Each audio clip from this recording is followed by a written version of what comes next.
Salut tout le monde, j'espère que tu vas bien. Tu es sur la chaîne De Rien, le podcast où on parle investissement, business et réussite. Aujourd'hui, on va faire un super épisode. Je suis en présence de Sabrina Zidbourg. Bonjour Sabrina, Salut Romain, tu vas bien? ça va super et toi? Bah écoute, je suis super enthousiasmé de faire cet épisode. En toute transparence avec la commu, en plus, ça s'est fait de manière très opportune et très C'est rapide. clair.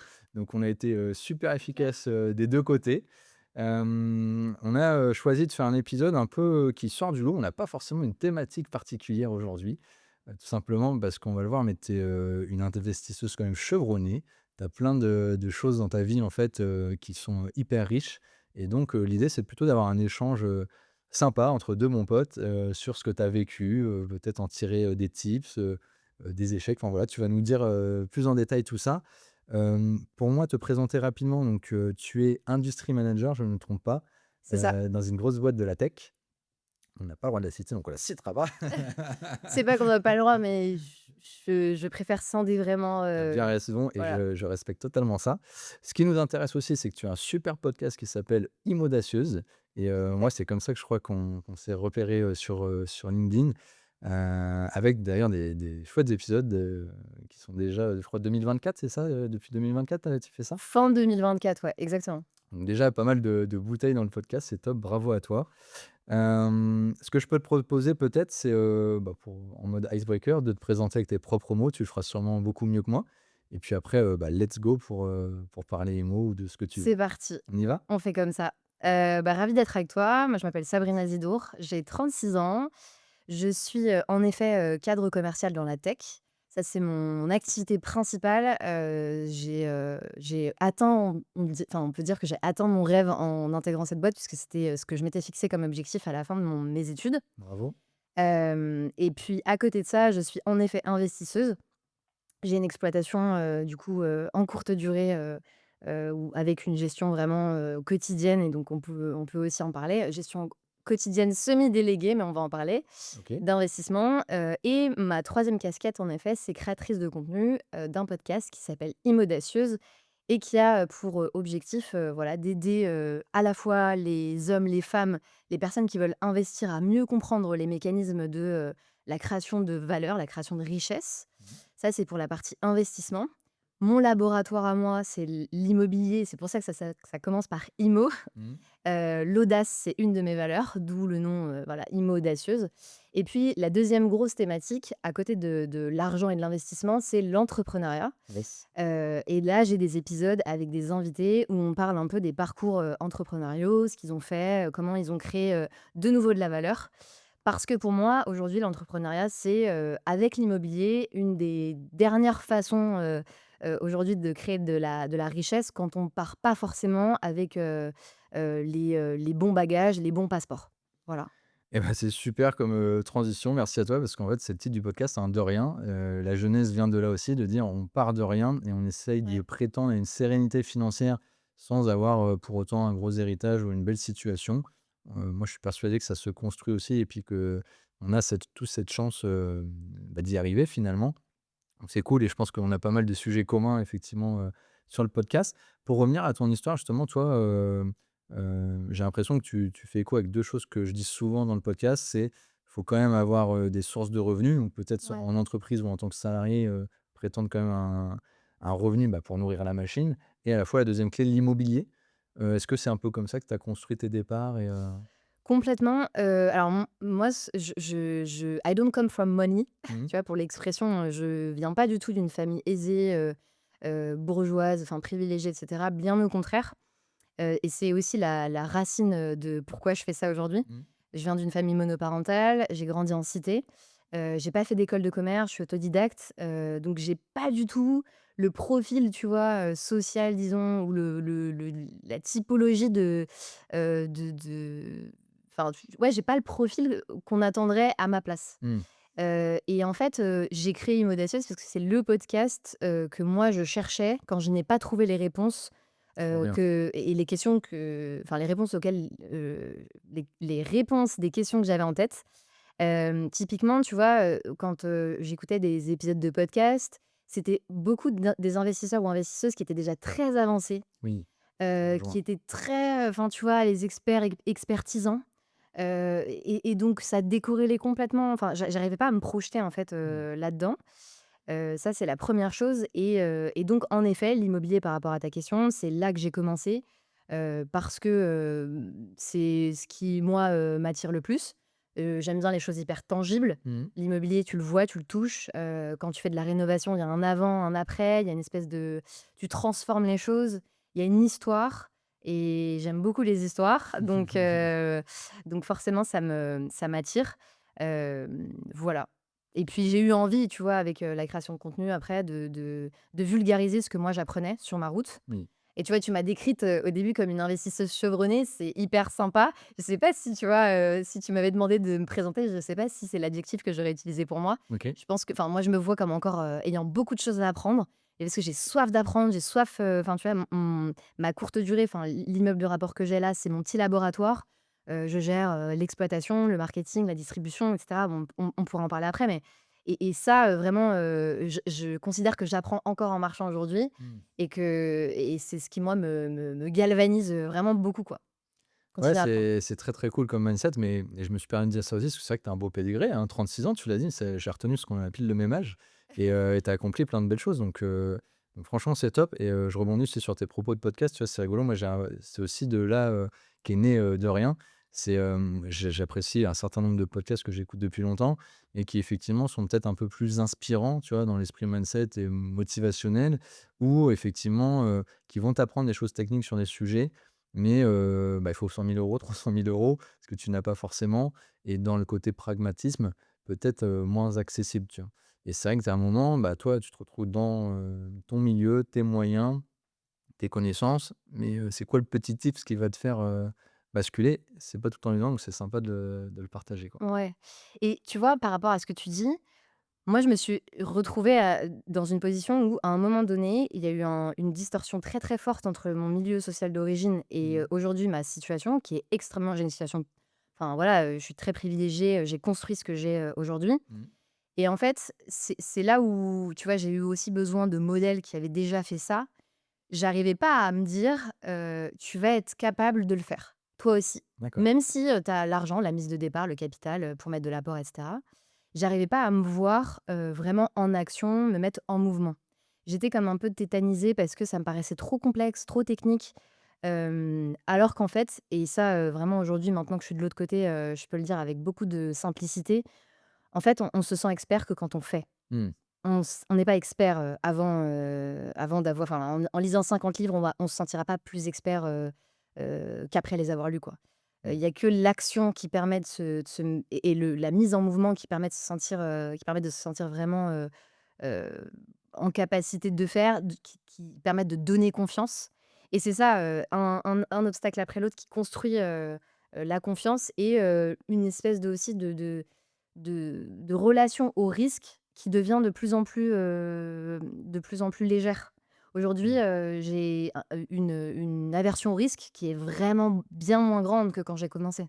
Bien sûr. J'arrive à me projeter plus facilement sur des projets d'envergure, j'arrive à me dire: «OK, bon, je vois où est-ce que ça va poser problème».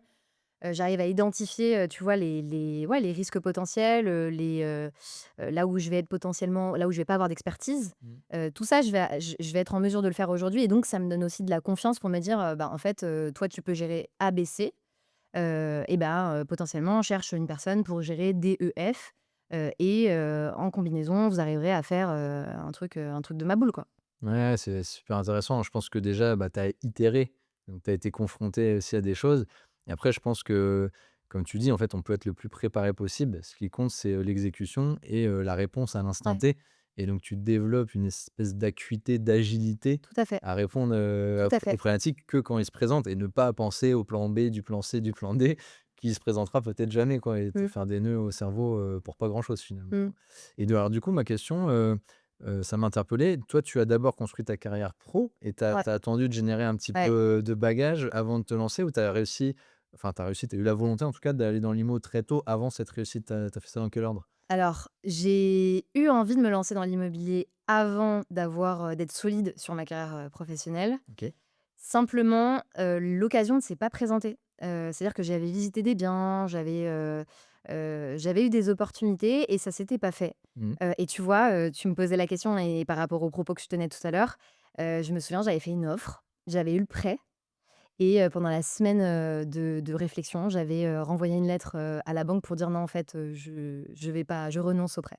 Trop fou ça. Parce que j'étais pas dans le truc de me dire, enfin, j'étais pas dans ce mindset de me dire: «Tu vas y arriver». Aujourd'hui, évidemment, je défonce des montagnes, il y a pas de sujet Mais c'est fou que tu aies et réussi à faire ça parce qu'en fait, en plus, tu as dû mettre quand même du sang, de la sueur, de l'engagement, d'aller faire les visites, tu vois? ouais, Ouais oui. et tu pas eu cette déception de dire, «J'ai fait tout ça pour rien», tu ça Non, t'a parce que et on va parler du cercle, autour aussi, de chaque investisseur. À ce moment-là, j'étais beaucoup poussée par ma mère, mmh, qui, elle aussi, enfin voilà, est dans l'immobilier, enfin elle a fait des choses dans l'immobilier et cetera et elle avait des ambitions pour moi que je n'avais pas pour moi-même, tu vois? d'accord, ouais. Je dis pas que j'étais pas ambitieuse, c'est pas la question, je suis très ambitieuse. En revanche, je sais quand c'est le bon moment et quand c'est pas le bon moment. Mmh, Et je pense que dans mon fort intérieur, je me disais à ce moment-là: «Je crois que c'est pas le bon moment, je le sens pas».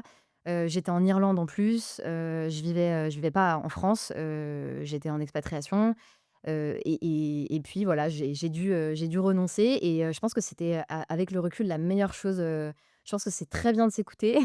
J'ai bien fait de m'écouter et parce qu'après j'ai fait comme je le sentais, ouais. en anticipant les risques que je voyais, et le pari a été gagnant. Ouais, faut pas trop s'écouter à la préparation, mais à la fois, il y a des moments cruciaux où, justement s'écouter à l'inverse et le feeling, Ouais. ont une importance. Faut pas non plus, foncer tête baissée partout et Exactement. Je suis pas une tête brûlée. Moi, mmh, enfin, je réfléchis beaucoup à la stratégie. Je suis très doueuse, mais pas n'importe mmh, comment. Donc on réfléchit, on fait les choses bien, on établit un plan, tu vois, de séquençage, d'exécution et après, ça tabasse. trop bien. Mais voilà. Et ouais, c'est intéressant parce que, moi, j'ai beaucoup d'affection pour mon papa, mais il m'a toujours inculqué plutôt l'inverse, tu vois? De la prise de risque aussi, de côté, et c'est bien parce que ça m'a apporté plein de choses, mais bon gestion de bon père de famille, tu vois? Bien épargné et cetera et du coup, bah, quand du jour au lendemain, en fait, tu te dis que tu vas t'exposer à des risques, en fait, c'est même pas qu'ils veulent du mal, tu vois? C'est leur aspect peut-être protecteur et cetera Oui, qui vont te dire: «Ouais, fais attention» et en fait, ils vont ouais, t'installer dans la tête, leur propre peur à eux tout à fait. en protection, donc c'est bienveillant, mais toi, du coup, ça te freine parfois dans ton élan, quoi. Bah, c'est marrant parce que du coup, ma mère m'a poussée au début quand moi je me sentais pas de le Ouais, faire. surtout si c'est dans l'immobilier, tu me dis, du coup, en Et plus? exactement, et enfin quand elle a fait des choses dans l'immobilier, on aura peut-être l'occasion d'en parler, mais elle était beaucoup plus, en tout cas dans l'entrain que moi à ce moment-là OK. et aujourd'hui, c'est elle qui me dit: «Oh là, tu t'es partie un peu trop loin. Oui. Est-ce que tu te calmerais pas, Après, dans peut-être aussi le parce qu'elle volume?» a évolué dans sa vie, tu vois? Elle a un Tout moment à de sa fait, vie où tout à fait. elle voit aussi l'importance d'autre chose, de Ouais, profiter de son temps, ouais. tu vois? De pas te courir tout le temps après, quoi. C'est peut-être ça aussi.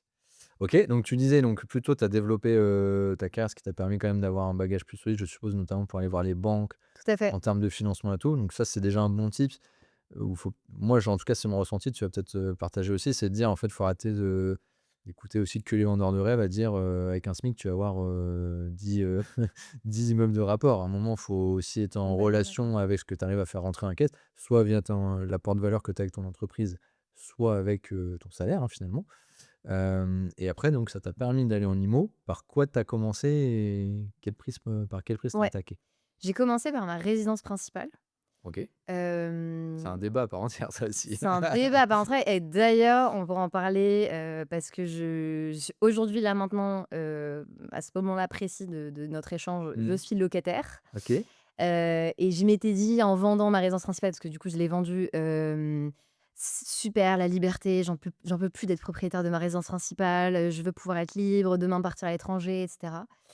Et maintenant que je suis locataire, je me dis: «Mais quelle hérésie et quel bonheur c'est que d'être propriétaire de ces murs et de pouvoir faire ce qu'on veut». Bref, on pourra en discuter Mmh. après, mais tu vois, je suis aussi revenue sur, le fait d'avoir pu tester propriétaire d'une résidence principale, locataire de sa résidence principale. J'ai les 2 cas de figure et je pense que c'est aussi bien de tester par rapport à ce qui est bon pour son profil et son lifestyle. Mais tu vois, même sur cette question-là, par rapport au débat que tu indiques, j'ai moi-même beaucoup évolué donc par rapport à ta question, j'ai commencé par ma résidence principale. On a acheté avec, le père de mon fils maison, une vieille maison, des années, enfin elle était divisée en 2, donc années 30, années 70, donc à retaper Mmh. complètement, OK. avec un immense jardin. C'était pré-covid, donc c'était, à ce moment-là encore du marché français où Tu bien les fait d'acheter quoi, tu le bon timing finalement? le bon timing, on pourrait s'en reparler un peu parce que les prix étaient déjà très élevés, mais c'est D'accord. surtout au moment où les ménages recherchaient beaucoup de jardins, OK. beaucoup d'espaces verts, ce qui se fait un peu moins maintenant. Les gens, enfin voilà, sont peut-être passés un peu à côté, enfin ils sont passés au-dessus, je pense que le covid a donné à tout le monde envie d'avoir un espace vert. Mmh. Maintenant ce qu'on veut, c'est revenir plutôt à une vie citadine, et c'est d'ailleurs mon cas, là. D'ailleurs, raison pour laquelle je suis devenue locataire aussi pour être plus proche de Paris et voilà. Mais donc on a acheté cette maison, on l'a retapée, on a vécu, des moments assez rocambolesques, avec, l'entreprise de BTP, qu'on avait mandatée pour faire les travaux. J'ai fait mes armes, moi, personnellement, dans l'immobilier, avec ma résidence principale. D'accord. Ça a été un peu mon laboratoire de test, parce qu'on a vraiment tout changé. Enfin, vraiment, on a laissé les 4 murs, quoi. On a vraiment tout changé, la toiture, C'était vraiment un projet de grosse les rénovation, on va dire. huisseries, exactement, c'est du gros œuvre, quoi. On a changé des pièces, des fonctions, les pièces de fonction et cetera. Et donc c'est là aussi où j'ai compris que j'étais tombée amoureuse de l'immobilier, D'accord. et ça m'a donné envie de faire plus. Ça m'a fait prendre conscience qu'on pouvait aussi faire beaucoup d'argent avec l'immobilier en pensant à une bonne stratégie, et à un bon plan d'exécution. L'exécution a pêché évidemment avec cette entreprise de BTP, puisqu'ils ont failli mettre la clé sous la porte. Ils nous ont lâché deux trois fois. Bref, on a vraiment, on s'est fait des sueurs froides, Mmh. mais c'est comme ça que j'ai fait mes armes. Alors j'essaie de relier parce que tu as dit plein de trucs super intéressants, faut te suivre. Le 1er Il y point, a je plusieurs personnes dans ma tête, ouais, c'est en cool, effet. hein. Je savais que ça allait être, de plein de valeurs et très riche, donc c'est cool. Maintenant, il faut que je m'accroche. Mais en tout cas, ouais, le truc, sur lequel je reviens, c'est effectivement cette notion, propriétaire-locataire. Quand tu dis Ouais, déplacement, je comprends ce que tu veux dire par hérésie parce que finalement, même si on a à chaque fois avantages et inconvénients selon notre profil pour faire l'un ou l'autre, je suppose que en fait, toi qui voudrais potentiellement bouger et cetera, bon, ben, la résidence, principale, en tant que propriétaire, bah, il faut que tu puisses la vendre, c'est pas toujours le bon timing, dans l'exécution, et le timing que tu veux. Et je suppose qu'en étant locataire, voilà, tu respectes ton préavis et c'est plus simple de bouger ou de changer de voilà. bah, c'est comme ça que je voyais les choses quand Ouais, j'étais propriétaire. OK. Mais en fait, je pense que tout dépend de 2 choses. Ce que les leçons que j'en tire aujourd'hui en ayant fait les 2, en ayant vécu les 2 cas de figure, ça dépend évidemment de la typologie de personne que tu es. Mmh. Est-ce que tu bouges tous les 2 ans? En gros, est-ce que tu tiens en place ou pas, Ouais. géographiquement? C'est pas mon cas. Moi, j'aime bien la mobilité, après aujourd'hui, voilà, j'ai un enfant et je suis obligée par rapport à sa scolarité, de toute façon, rester un peu Temporiser, dans ouais. le sillon géographique, voilà, qu'on s'est spécifié au départ. Donc ça évolue aussi avec, l'âge. Mais quelle personne tu es, quelles conditions, de financement tu réussis à obtenir Mmh. et la zone géographique que tu choisis.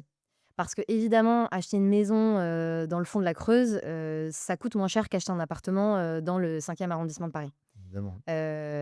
Maintenant, me concernant, tu vois, l'expérience dont je te parlais, c'est que là typiquement, j'ai des voisins qui font du bruit, Mmh. et j'ai des voisins qui fument. Moi, je suis quelqu'un, j'ai un cadre de vie, très, très précis. Enfin, je dors à une certaine heure, je mange enfin voilà, Mmh. je ne fume pas, je ne bois pas, je fais du sport et le fait d'avoir des personnes en face de moi, tu rentres chez toi, ça sent la clope, tu sors de chez toi, ça Mmh. sent la clope, ça entrave, à mon bien-être, et en fait, du coup, je me dis: «Ouais, OK, je comprends». Enfin, le lu c'est du luxe d'être propriétaire de chez soi, Mmh. mais je pense que c'est, une paix que tu t'achètes.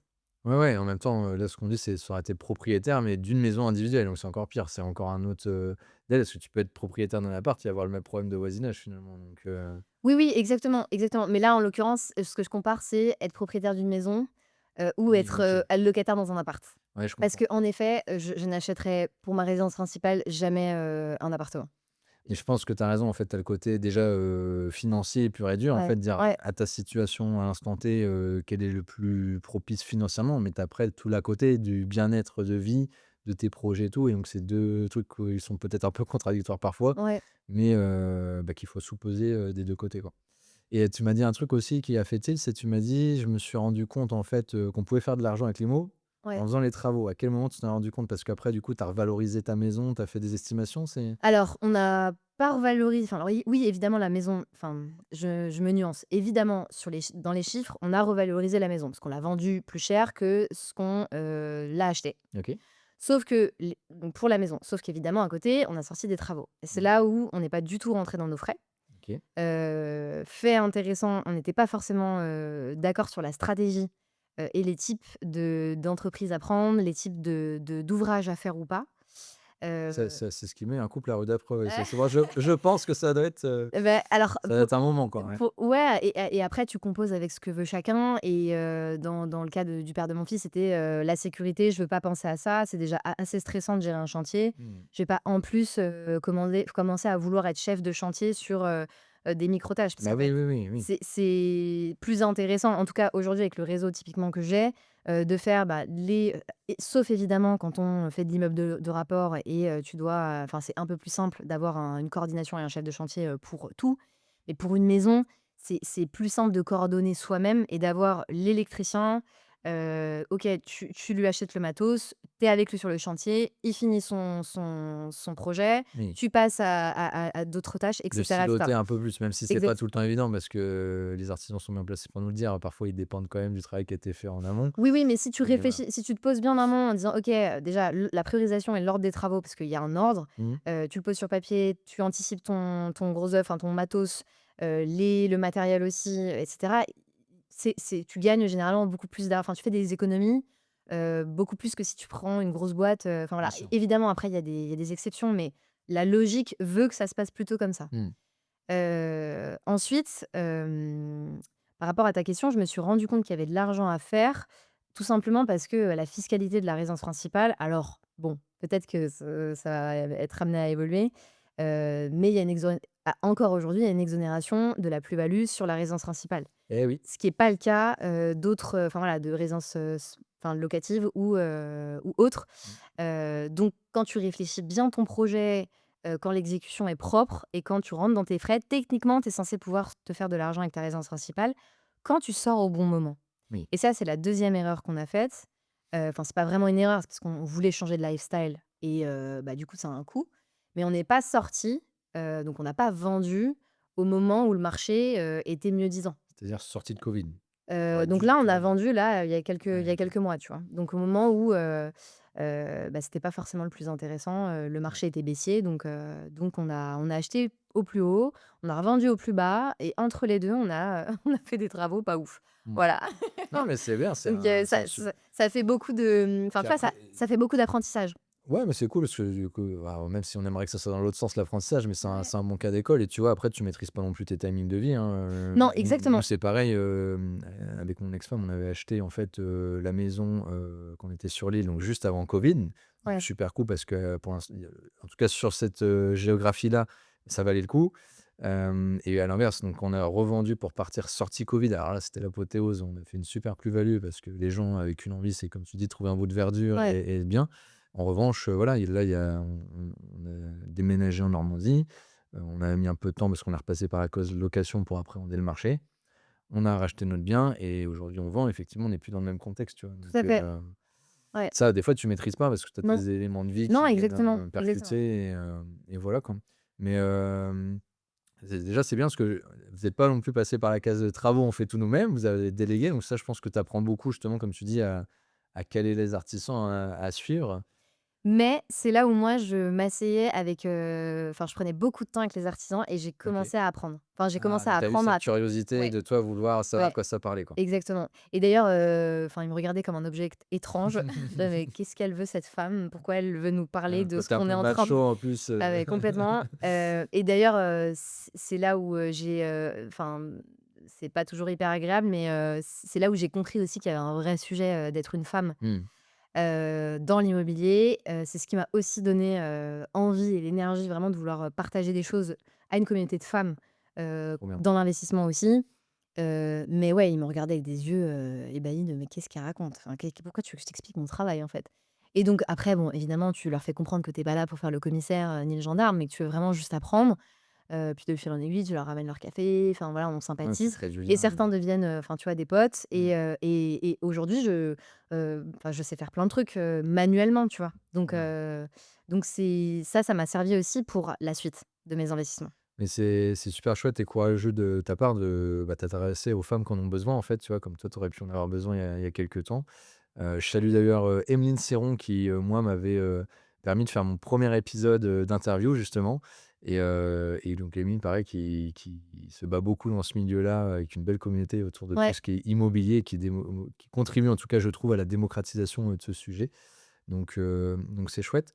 Et donc tu me disais ta résidence principale, tu avais tout de suite, tu avais attendu d'être sorti de ce bourbier, si j'ose dire, ouais, complètement. avant Oui, d'attaquer ton oui. premier appart, ou Oui, oui, ouais, tu as non, j'ai clôturé? attendu ouais, je clôture, alors j'aime pas trop avoir des projets, en parallèle parce que j'ai Mmh. déjà une vie professionnelle très Bien riche. rempli, ouais, OK. J'ai une vie personnelle avec un enfant très riche, Mmh. donc c'est pas mon enfin voilà, c'est je construis mais comme je t'ai dit tout à l'heure, je suis pas une tête brûlée donc Oui, oui. je fais les choses, pas à pas, avec timing, avec mesure et donc j'ai attendu de clôturer le chapitre résidence OK. principale pour en réouvrir un autre, résidence, locative, OK, et donc enfin investissement locatif.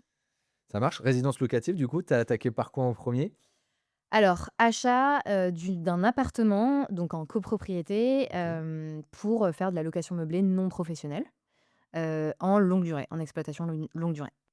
Et l'MNP, et pourquoi tu étais parti, parce que fiscalement aussi, donc tu avais appris de toutes les aides que tu avais eues, et tu avais compris qu'en fait, le mécanisme fiscal pouvait avoir une importance, dans la Tout à dans la fait. plus-value et ça. D'ailleurs, je voulais te dire tout à l'heure, j'en profite pour, redonner ce tips-là, parce que je ne sais pas si j'ai déjà évoqué dans les épisodes, mais moi justement quand j'avais revendu ma résidence principale à Lille, donc certes tu n'es pas imposé sur la plus-value, mais il faut savoir qu'il y a aussi un certain nombre de frais qui peuvent sauter dans certaines conditions, et donc je donne mon tips que dans mon cas précis, comme je changeais d'employeur et je déménageais, il y avait une mobilité géographique, j'ai pu, faire valoir mes droits de ne pas payer les frais de, remboursement anticipé du crédit, Ouais, donc qui se portait, je crois, à 1 500 €. ouais. C'est vrai que c'est un truc qui est pas très connu. Moi, je le savais pas, c'est mon papa, qui me l'a porté à connaissance à l'époque, et bah, c'est un bon titre parce qu'on est plusieurs à devoir déménager, et peut-être, bah, vous passez à travers de 1 500 balles donc Et il y a ça et il y a aussi bien, bien en amont la négociation, dans le cadre d'un plan de financement OK. où, tu le dis à la banque, en fait, on négocie, les frais Oui, anticipés. exact. De même que le différé, de même que, plein d'autres, choses à négocier mais ouais, ça fait partie des conditions pour moi sine qua non pour un bon projet immobilier. C'est très smart ce que tu dis, parce que parfois on a cette volonté de se battre beaucoup sur le taux.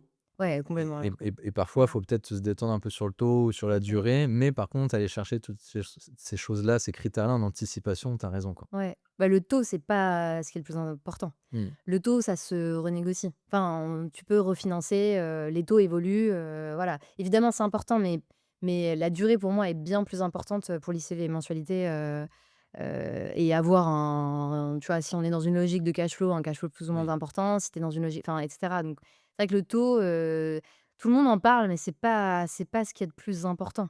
Ce Mmh. qui est de plus important, c'est la durée, c'est le différé, c'est, toutes les conditions qui vont permettre à ce que tu puisses t'enrichir, Ouais. à côté parce que, comme je le dis, un taux, ça se renégocie. Oui, oui, tu as C'est raison. on renégocie que très, très difficilement, voire pas du tout, une durée d'emprunt, par exemple. Mmh. Voilà, donc en effet, dans les arbitrages, pour moi, c'est un truc, Ouais, puis au à taux, voir. avec le taux, on pense peut-être un peu court-termiste, d'économie, voilà, de la petite économie, alors qu'effectivement, si tu penses moyen long terme, le fait de garder de la capacité d'emprunt, de penser tout de suite à la scalabilité de tes projets et de Exactement, pouvoir en exactement, enchaîner, ça a plus d'importance finalement, exactement. que ce taux.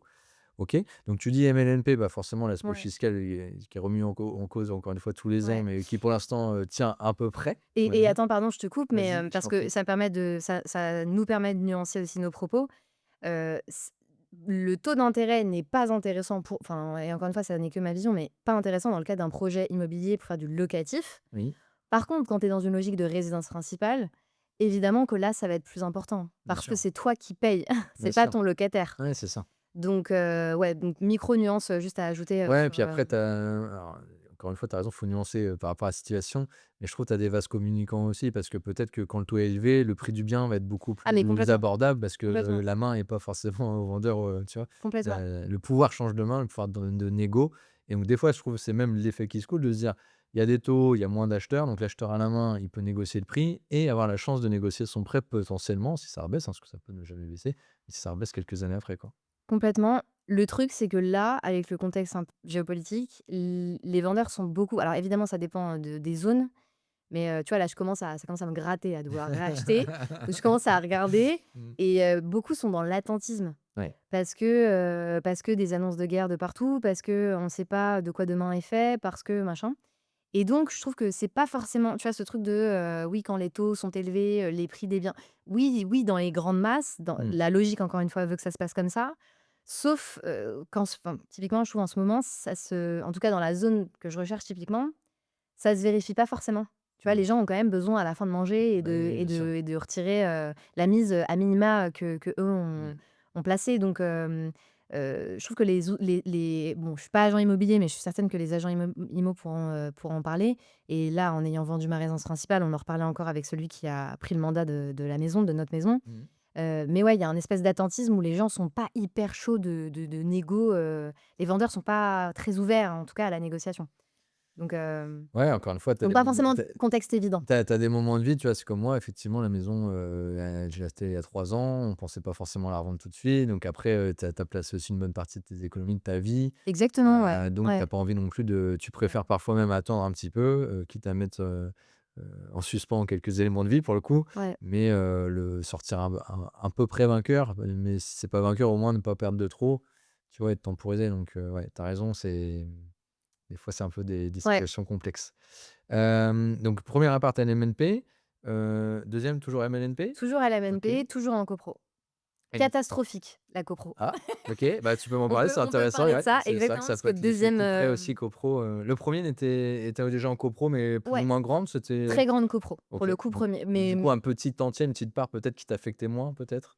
qui m'a fait que? Qui t'affectait, pardon, moins et Ouais, voilà, si demain tu as des charges comme tu as un petit entième, tu oui, payes un peu oui, moins, quoi. tout à fait, mais très bien géré pour autant. Donc tu OK. vois, très bonne Carrément. coordination avec, le syndic de copropriété, hyper bonne communication, très bonne capacité d'anticipation. Tu voilà, c'est clair, le mandat est clair, tout est clair. Mmh. 2e copropriété, Mmh. gérée, donc alors, c'est lunaire. La situation est la suivante, je te la partage. Je visite le bien, je me dis: «Ah super, il y a une bonne marge de négo», pour le coup parce que c'était un contexte, d'héritage. Donc, voilà, le vendeur qui veut, très, très vite, le vendre pour pouvoir, voilà, s'en débarrasser et cetera. Donc, sur le papier en tout cas, bonne opportunité immobilière. Et puis là, je regarde, je commence à poser la question à l'agent immobilier. OK, les dernières, derniers PV d'AG, je commence à consulter un peu la santé financière du syndic enfin, de la copropriété et cetera, via le syndic. Et là, je me rends compte, qu'en fait, le syndic de propriété est les frais sont extrêmement élevés, que, il y a des facturations un peu fantômes de services qui n'existent pas. Ah. Donc, du nettoyage, un jardinier, des trucs qui n'existent pas. Mmh. Et donc on se rend compte finalement que, les personnes qui ont choisi mandater le syndic de copropriété font, de l'emploi fictif avec une personne qui, a priori est employée mais qu'on ne voit jamais, D'accord. qui fait que ça a fait augmenter, les charges. Donc bref, donc en achetant, évidemment, je découvre ça bien après, parce que l'idée de départ, c'était de me dire: «Bah, en fait, je vais acheter et puis on va se parler entre propriétaires un peu, voilà, Mmh. pragmatiques. Je vais les convaincre Mmh. en leur faisant comprendre qu'il y a une énorme, enfin, c'est beaucoup trop élevé comme charge». Et en fait, bah, que nenni, pas du tout les mêmes générations, Mmh. pas les mêmes intérêts, de toute évidence. Donc des charges très élevées, et donc là, je prends conscience et je me dis: «En fait, la copro, je pense que c'est pas pour moi». Et les seules, dernières options d'achat en copropriété selon moi, enfin, en tout cas pour le projet que j'ai, pour les projets que j'ai dans le futur, ce serait Paris sur des opportunités très premium, tu vois? Les emplacements prime Oui. où de toute façon tu as pas d'autre choix que d'être en copropriété, tu vois? Ouais, ouais, bien sûr. Mais c'est la conclusion, et le learning, que j'en avais pris, après cette deuxième expérience, en LMNP. Là, tu commençais à être vacciné là avec, 2-3 Exactement. 2-3 bonnes expériences? Et du coup, donc tu m'avais dit immeuble de rapport à un moment, peut-être Ouais, que c'est ça aussi qui t'a fait basculer, de te dire, tout à fait. marre d'être, une partie, dans, une grande copro où je suis finalement, des fois, je subis un peu. Et tu subis sur des trucs, qui sont pas logiques, vraiment Ouais. illogiques. En fait, tu poses des chiffres, tu dis: «Regardez le tableau Excel, regardez ce que vous pourriez gagner, donc ça, c'est ce que vous pourriez gagner, ça fait, X restaurants à Mmh. l'année, ça fait machin». En fait, les gens sont complètement hermétiques Et puis à la c'est logique, tu vois? Et donc, en fait, c'est compliqué une copro. Moi, tu vois, j'ai vécu les 2 cas, j'ai un appart dans un immeuble où, je fais, président de syndic bénévole où tu vois, ouais, je dirais pas que c'est à l'arrache, mais on se fait confiance, tu fais le minimum syndical et ça passe bien et du coup, tu limites vachement, les charges parce que tu es partie prenante quand même Ouais, et tu as envie de bien faire et par contre, j'ai une deuxième copro effectivement un peu plus, institutionnelle qui est gérée. Là, il y a 42 apparts et effectivement, en fait, eux, c'est pas leur thune. Donc eux, ils veulent que ça rentre, ils veulent que ça tourne, ils ont pas les mêmes objectifs que toi et je dirais même plus, là, c'était sûrement le cas dans tes emplois fictifs. À un moment, il faut se méfier, c'est que, le syndic qui gère, qui est professionnel, a aussi des intérêts financiers, déjà bah, bien sûr, de marché bien sûr. et aussi, les statuts, enfin les AG le prévoient. C'est-à-dire que, par exemple, sur la moindre presta, qu'ils vont réaliser, ils se prennent de l'argent. Bah, bien sûr. Donc si, imaginons, sur, une prestation, de toiture, de Mmh. jardinerie, comme tu le disais, ils prennent 5 à chaque fois, sur le devis. Bon, bah, eux, ils ont plutôt intérêt à multiplier les interventions Ouais, quelque part, tu vois? Puis après ça peut faire un cercle vicieux, quoi, c'est exactement. ouais. Mmh. OK, donc après, donc plutôt immeuble de rapport pour te dédouaner de ça. Alors, pas tout à fait. Enfin, OK, c'est-à-dire qu'aujourd'hui, c'est un immeuble de rapport, mais ça ne l'était pas au départ, d'accord. parce que j'achète une vieille maison, d'habitation que je divise, et donc que je transforme en 5 lots. Waouh!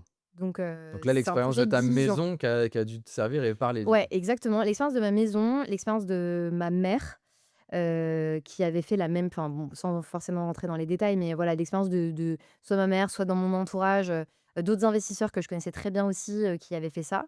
OK, Et donc je me dis: «Bah, en fait, banco, let's go».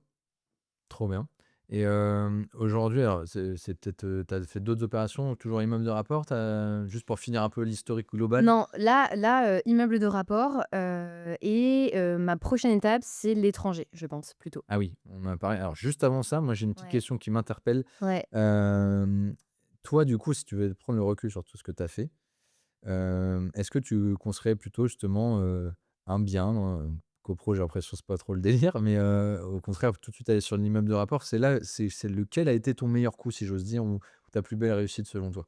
En fait, je vais pas répondre de mon angle à moi, Mmh. si tu le veux bien. Je vais plutôt Je te permets. répondre je vais plutôt répondre de l'angle de l'objectif. En Ouais, fait, qu'est-ce que ton action va servir comme objectif? OK. Moi, j'avais 2 objectifs. Mmh. Mon premier achat coïncidait exactement à peu près après mon accouchement. OK. Donc mon objectif, c'était de transmettre à mon enfant Mmh. et de me dire, en fait, moi, voilà, s'il est en études, si, voilà, je veux pas qu'il soit inquiété et qu'il puisse, quand il sera plus grand, voilà, bénéficier aussi de ce que je construis. Donc voilà, plutôt, des problématiques de, transmission, voilà. Et le 2e objectif, c'était de me dire: «En fait, on apprend toujours en finance, une des règles de base, c'est la diversification». Oui. Ne pas te reposer sur une seule source de revenus. Quand bien même on est en France, j'ai un CDI, c'est mon dream job, je suis, je bosse matin, enfin voilà, j'exécute, je suis vraiment une high performer.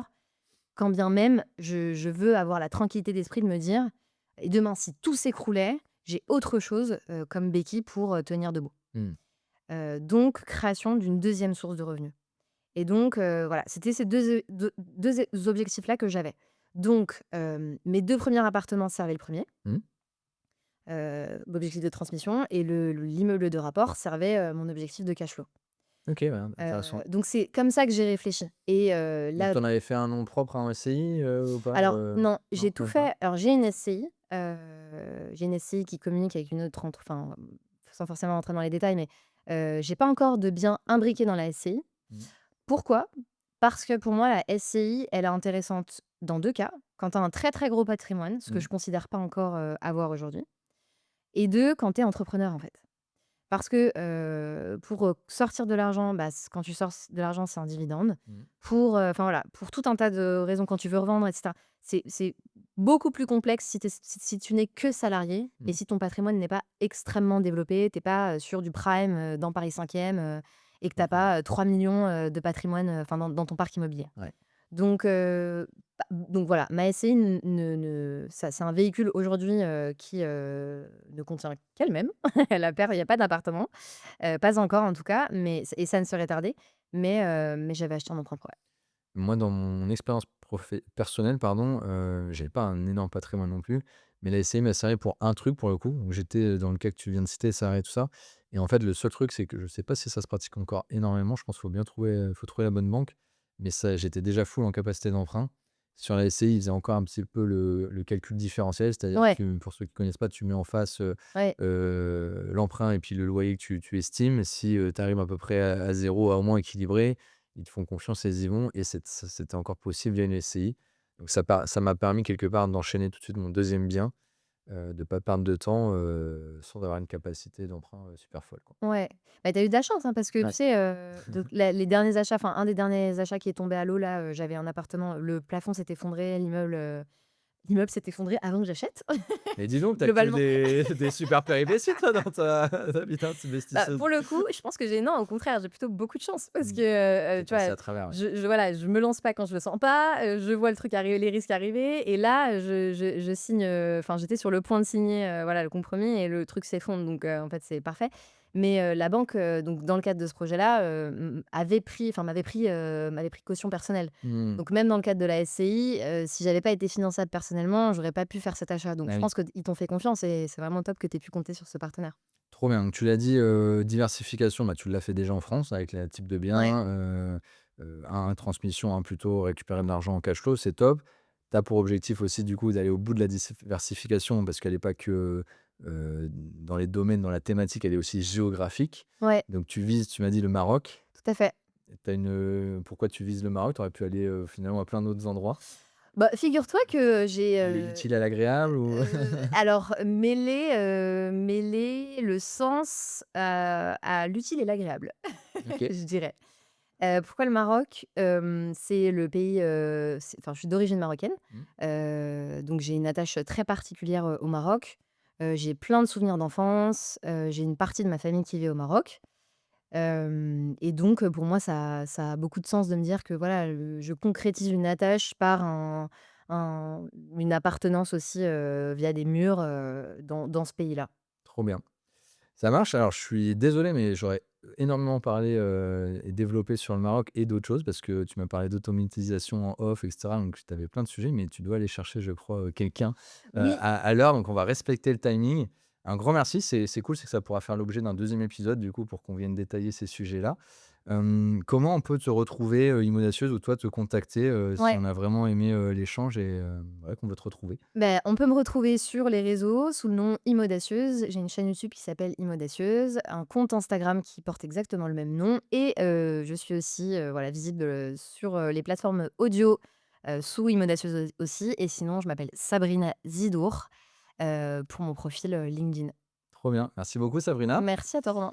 Merci à toi qui as écouté jusqu'au bout. C'est que tu as été passionné comme moi. Tu vois, on était pris par le temps. Il y a encore plein de choses à dire. Donc, c'était vraiment un super épisode, qui apporte plein de tips, et d'expériences, hyper valorisantes. N'oublie pas de me soutenir comme tu le peux avec le petit pouce, le petit commentaire, la note 5 étoiles. C'est comme tu préfères, tu choisis. Et je te donne rendez-vous pour le prochain épisode. Salut, salut.